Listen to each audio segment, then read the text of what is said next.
everyone, welcome to my talk. And today we're going to talk about how you can create your own network and your own personal brand in tech.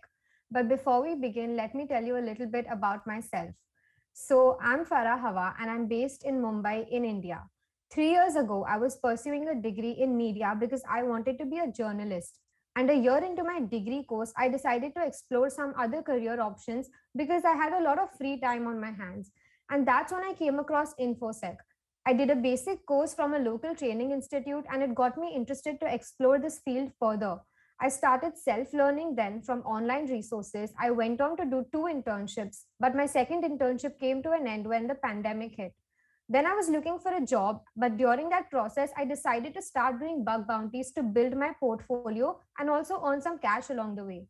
And since the InfoSec and tech space is a community on Twitter and on LinkedIn, I started posting about those bounties on social media. And then I eventually started a YouTube channel where I could hopefully give insights into my journey to fellow beginners in the space. My YouTube channel blew up more than I had expected, and the exposure that I got from the growth helped me get my current job as an application security engineer at Bugcrowd. So let's answer this question first. Why is building a personal brand so important?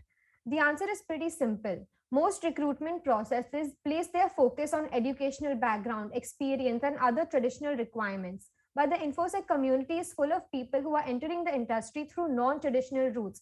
And when you talk to most security people, you will find out that they did not start in security. So, building a personal brand and showcasing your skills on a wide platform in a way allows you to bypass this process.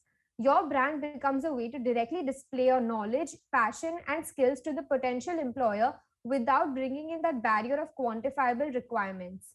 My current employer hired me because of the content I had created on YouTube, because that was a direct showcase of my skills. And when someone watched that, they wouldn't think about years worked or degrees earned. They would simply gain value out of it.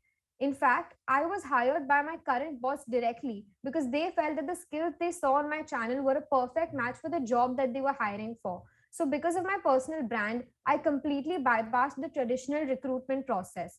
And of course, it goes without saying that when someone sees another person make it that way, they also get inspired to create value in the community and do the same for themselves. So, it's a win win situation.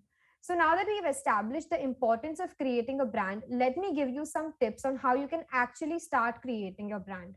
And just to reiterate, you don't need to be an expert in a field to build a brand, because taking people along with you for your personal journey will help them to relate to you, because it can be difficult to relate to an expert. So the first thing that we need to talk about is where to post. So you can choose from the most popular platforms for InfoSec, which are LinkedIn, Twitter, and YouTube. You can also choose the platforms that you go to see the speakers that inspire you.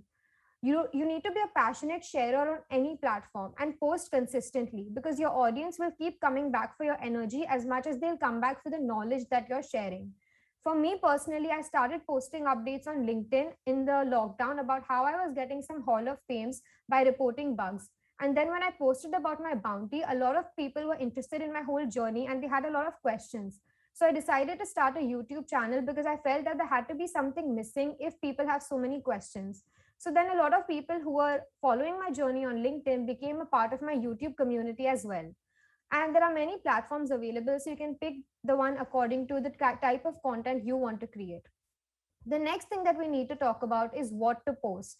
So when it comes to figuring out your niche, at least in the beginning, don't post things that are too general, because it may bring you traction from beginners, but it won't help you be remembered by employers. And that's who we are really trying to reach. So think about what you're good at and what do you bring to the table. For me, I came from a non-technical background. So whenever I would read super technical blogs, I felt like there had to be a simpler way to understand this. So I started breaking down those concepts in my head to make myself understand them. And when I started creating content, I only stuck to that kind of content. And people really started to appreciate my skills of being able to break down the super technical topics and then present them in a more digestible way. So, in a way, you could say that that was my niche. So, the next thing that you need to do is connect to your audience. So, the best part about Twitter and LinkedIn is that it's more like a community. So, people not only talk about technical wins, but also their struggles, failures, and general life updates as well. So, try to become a part of that community. Don't be spammy, but provide genuine input to those people. I have personally made so many friends and connections in the industry just through those social media platforms. And something I would like to add to this is try to be remembered, but at the same time, be yourself. And before you start creating content, ask yourself some questions. What do you think you're struggling with the most? What are some things you wish you knew when you started? What do you feel is missing? Because a lot of people have the same struggles in the industry, and your blog, your video, or your piece of content could really help someone. And that's when you will be remembered. So bring your unique experiences and try to create content in a way that no one will be able to, because they don't have that same experience as you do. And the last thing I would like to say is don't strive for perfection. Lots of people, they try to get caught up in trying to come up with the perfect tweet or the perfect video, and because of that they never actually end up putting their work up. So your brand doesn't need to be perfect from day one, because we all make mistakes. No one is born with the perfect skills. And my own first YouTube video was shot on an iPhone 6 in 2020, and if I had tried to strive for the perfect video quality, I wouldn't have been here. So go ahead and be your authentic self and make sure that you learn and improve along the way. And the last thing that I want to say is, if you have any questions, you can reach out to me on LinkedIn. I do tend to get spammed by messages. So if you leave a little note when you're asking your question, it can really help. And if you want to follow my work, you can subscribe to my YouTube channel and also follow me on Twitter and on Instagram. So thank you for watching.